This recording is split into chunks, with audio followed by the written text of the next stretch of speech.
सभी मित्रों को नमस्कार। पिछले 7 दिनों से भगवान कृष्ण के अद्भुत वचन हम सुन रहे, ओशो की अनूठी व्याख्या सुन रहे। स्वाभाविक है, बहुत से सवाल पैदा हुए हैं साधकों के मन में।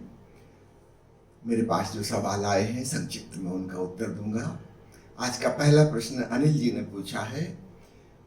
उन्होंने लिखा है कि अभी तक मैं समझता था कि बचपन से जो शिक्षा मिली, जीवन जीने की शैली मिली, उसका नाम संस्कार है, सभ्यता है, संस्कृति है, हमारे माइंड की कंडीशनिंग है।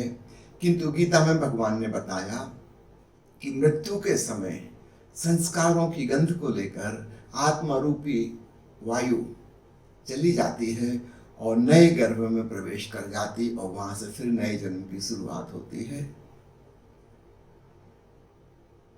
इसका अर्थ तो यह हुआ कि हर आत्मा की अपनी स्वतंत्र जीवन यात्रा है।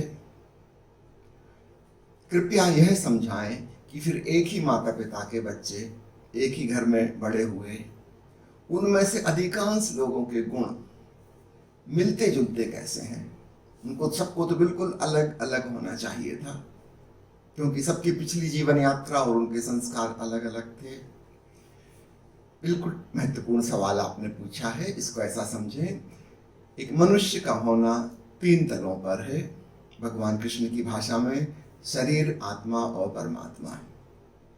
परमात्मा सब में समान, जिसे आत्मा कह रहे हैं, जीवात्मा कह रहे हैं, उसका अर्थ है चेतना संस्कारों से लिपटी हुई।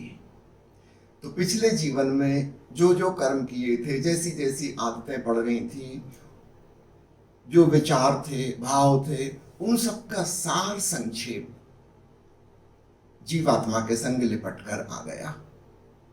फिर नए गर्भ में प्रवेश हुआ, एक नई जगह जन्म हुआ, फिर शिक्षा दीक्षा, उस परिवार के द्वारा दिए गए संस्कार।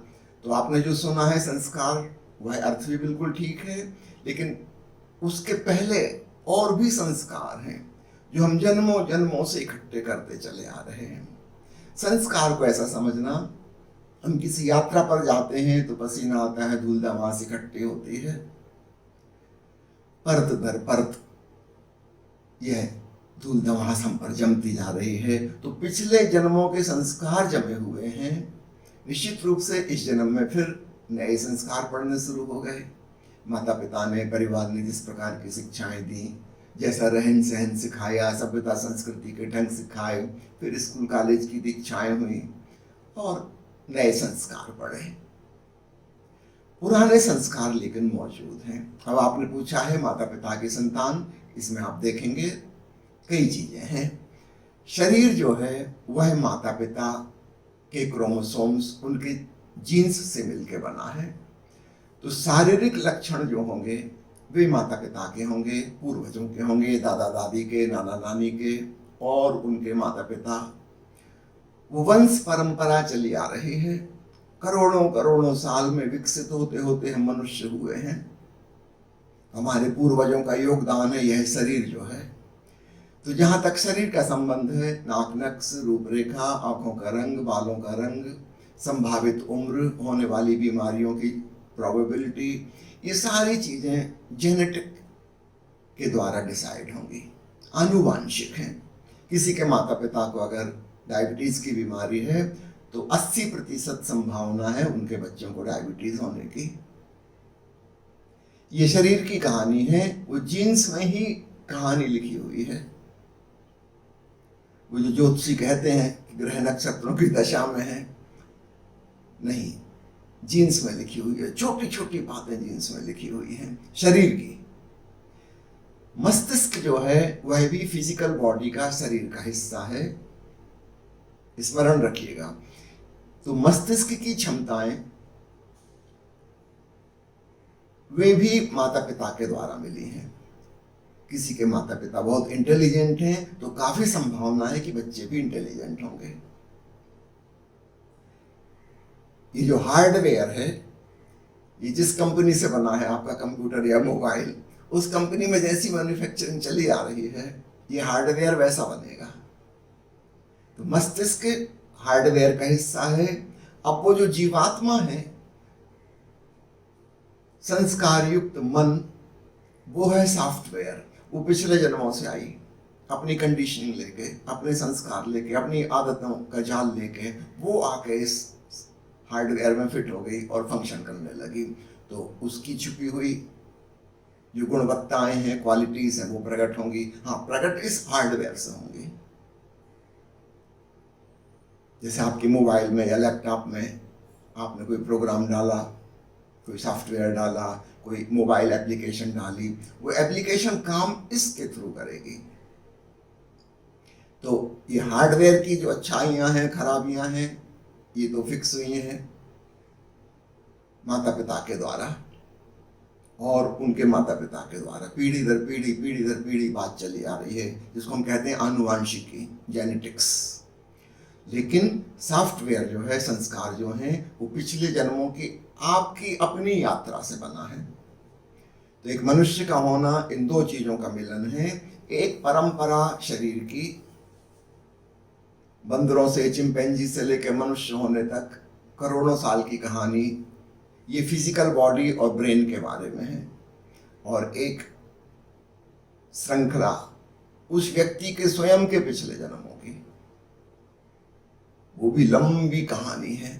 जो जो घटनाएं घटी, दुर्घटनाएं घटी, उनके जो अच्छे बुरे परिणाम पड़े, उसके द्वारा हमारे भीतर जो प्रतिक्रियाएं पैदा हुई और हमारी जो आदतें बन गई, वे हम पीछे से लेके आए हैं। इसलिए आप देखेंगे एक माता पिता की संतान में बहुत सारे गुण माता पिता से मिलते जुलते हैं और बहुत सारी चीजें बिल्कुल इंडिविजुअल हैं, उस व्यक्ति की अपनी हैं। दोनों प्रकार की चीजें देखने मिलेंगी। जहां तक बॉडी और ब्रेन का सवाल है, उसकी क्वालिटीज जेनेटिक्स के द्वारा निर्धारित हैं और जो छुपा हुआ सूक्ष्म मन है, उसके संस्कारों की कहानी उस व्यक्ति के पिछले जन्मों की कहानी से प्रभावित है।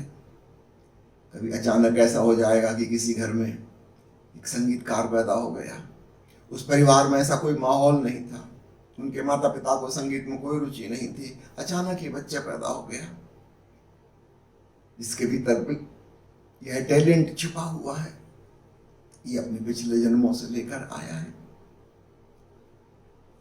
उस परिवार में बड़ी मुश्किल होगी। अब एक बात और समझना है यहाँ पर, अधिकांशतः क्या होगा, एक संगीतकार की जीवात्मा अक्सर ऐसी जगह तलाश करेगी, ऐसा परिवार, माहौल, समाज, जहां पर उसकी संगीत की प्रतिभा विकसित हो सके। अधिकांशतः ऐसा होगा। यदा कदा कुछ और भी हो सकता है। समझो एक संगीतकार था लेकिन निर्धन था, गरीबी से बहुत त्रस्त रहा। अब उसके मन में है कि किसी अमीर घर में पैदा हूं। वो तो गया अमीर घर में पैदा, लेकिन वहां फिर संगीत का माहौल नहीं मिलेगा। अभी बड़े इनर कॉन्फ्लिक्ट में जिएगा। उसके अंदर दो वासनाएं थी। हम अपनी वासनाओं के अनुसार ही जन्म लेते हैं। तो अक्सर तो ऐसा होगा, ऑलमोस्ट 80%, 90%, कि हम अपने अनुकूल माहौल ढूंढेंगे।